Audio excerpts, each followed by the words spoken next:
Peter. Do you always bring your guitar when you go with the goats? I love it. Oh, I wish I could play.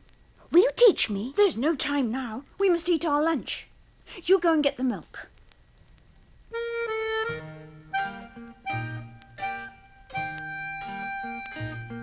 So the day went, so the weeks went, happy, carefree. But finally, the days grew dark. The strong winds blew, the snow came, and the days with the goats were ended.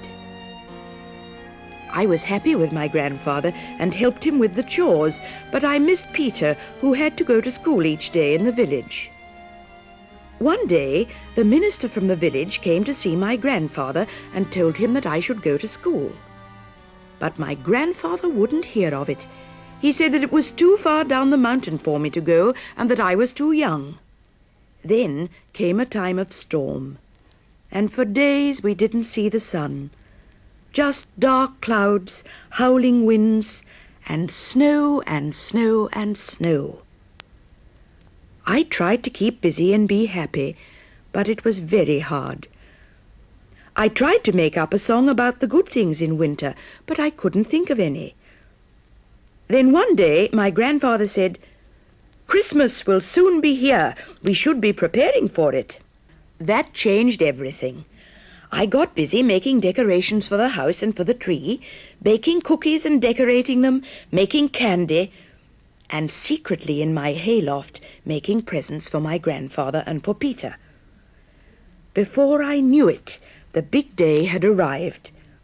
It was the best and merriest day I had ever known. Everything was wonderful, but the best of all was my grandfather's present to me. It was a guitar, just like Peter's. My beautiful guitar helped me while away the long, dark days of winter. But one day dawned bright and clear, and I was able to get out of the house and really see my mountains in their winter finery. I realized that there were some good things about winter after all, and I was making up a little song about them when I was interrupted by Aunt Dete, who had taken advantage of the fine day to climb up the mountain to see us. Hello, Adelheid and Uncle. Oh, isn't this a beautiful day? Hello, Aunt Dete. What brings you here? I have very good news for you. Good news? Yes, I found a marvellous place for Heidi in Frankfurt. It's with the Sesemann family, and they are very rich. The father is a widower, but they have many servants, and one little girl who is an invalid and needs a child for company.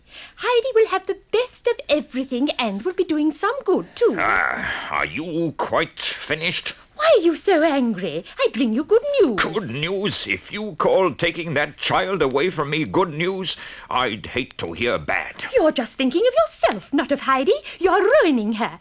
I heard in the village how you won't even let her go to school. She'll grow up an ignoramus, and it will be all your fault. You should have thought of all that when you first brought her to me. She had no place to go then. Now I have found her a suitable place. I'm not going to leave, Grandfather. You don't know what you're saying. Now, get your things and come along. Oh, I'm sorry, Heidi. I guess it's best that you do as your aunt says. But I'll miss you very much. Oh, and I'll miss you too.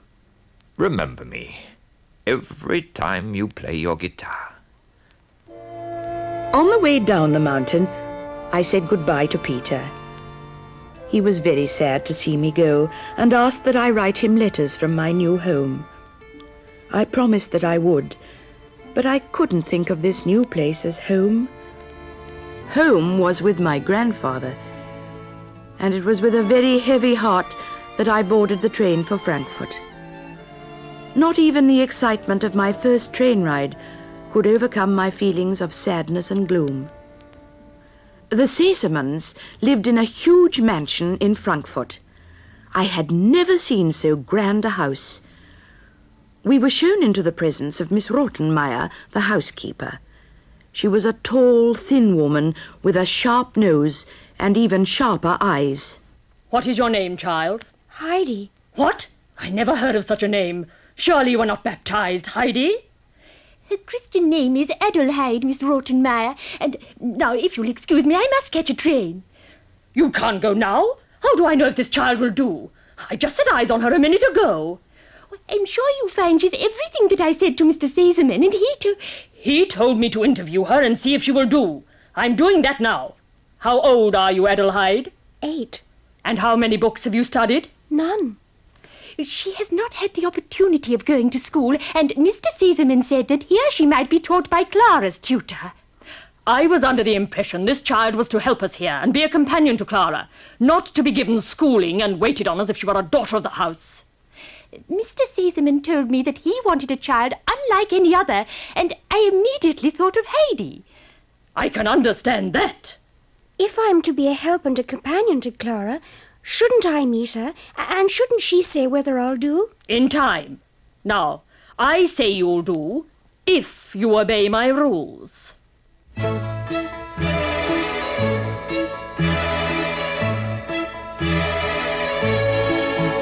Walk slowly, with your head erect, speak only when you're spoken to. When at the table, etiquette provides that you sit there quietly, hands at your sides, no squirming, fretting while you eat, no slurping sounds with soup or meat.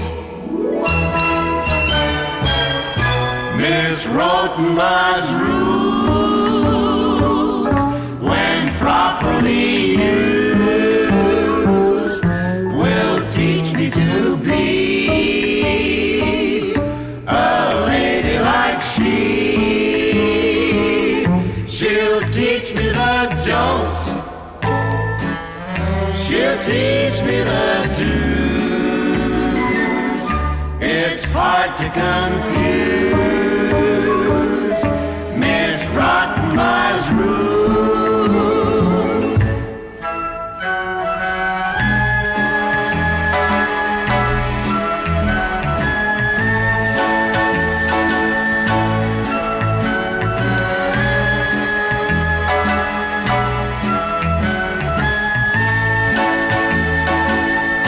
She'll teach me the don'ts,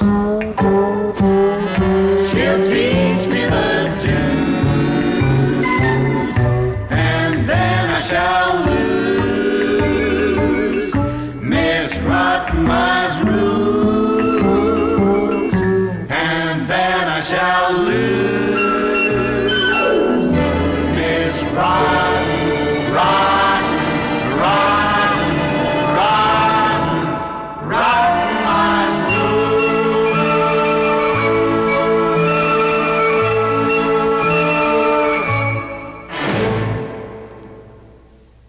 If you don't mind, I really must go now.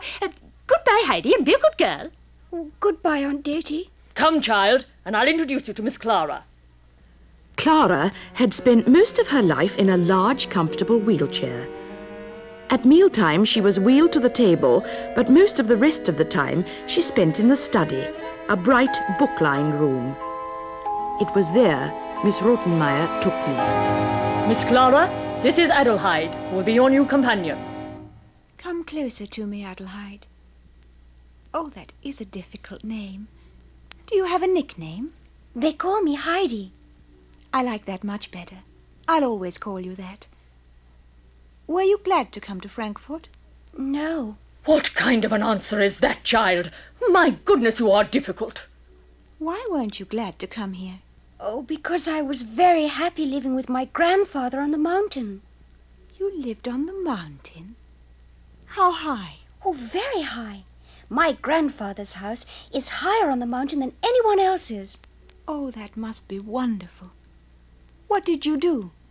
In the summer, I helped Peter take the goats to the high meadow. Oh, you lucky girl. No wonder you didn't want to come here. She is very ill-mannered to say so. But very truthful. Oh, I know I'm going to like you, Heidi. I hope you like me. I'm sure I will. So began my life at the Sesemanns. In many ways, it was a richer life than I had ever known. I had fine new clothes to wear, my bed was big and soft, and I had a room of my own. Klara and I got on wonderfully. The meals were large and sumptuous. But I couldn't eat. I missed my own home and Peter and my grandfather. Klara tried to make me happy. She invented games and then began teaching me the ABCs so that I could learn to read.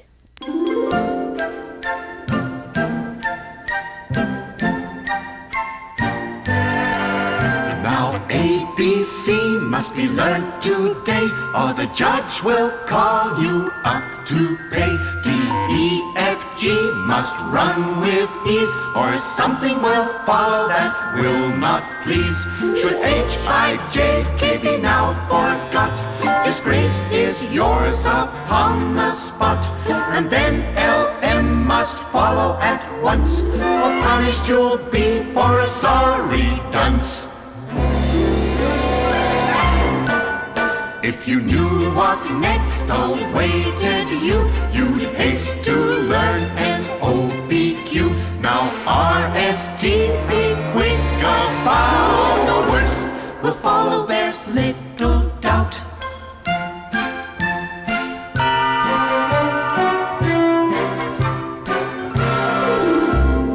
If you put the U for V, you'll go where you would not like to be. If you falter a W, worst of all, look at the stick against the wall. Then comes the X for you to say, or be sure you'll get no food today. Then should you make a stop at Y, they'll point at you and cry, "Fie, fie." Make haste with Z if you're too slow. To the Hottentots you will